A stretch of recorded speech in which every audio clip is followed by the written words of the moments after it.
দেখেন আমি নাকি কিছু কিনে দিই না, যেগুলো কাজ আমার। আর এটা আমার আমি কি কিনছি?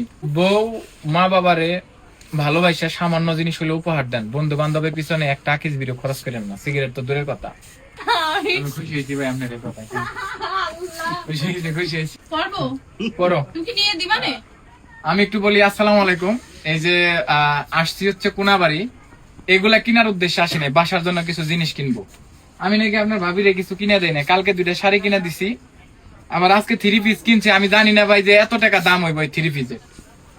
আবার কইতে শীত যখন আসছে থেকে আমি শীত গেলে পড়ুম ভাই, শীতের জামা বলে বাসায় 3টা আছে। এরপরে আবার এটা নিতেছে। এটা কোন দেশে যেন বললেন ভাই? এটা বলে চায়না থেকে আনছে।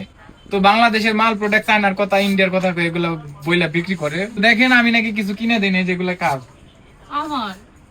আর এটা আমার আমি কি কিনছি? তো তোমার কিনতে কইছি জান। আমি কোথা থেকে কিনবো? আমরা প্রত্যেকটা ছেলে মানুষ, মানে পুরুষ মানুষ, বিবাহের পর নিজে কোনো জিনিস ব্যবহার না করে, নিজের জন্য না কিনে, নিজে না খেয়ে সবসময় তার বউ বাচ্চার জন্যই মানে সবাই কিনে ভাই। ভুল কিছু কইছি? এই জামাটার কথা কে বলছো এখান থেকে বলেন তো?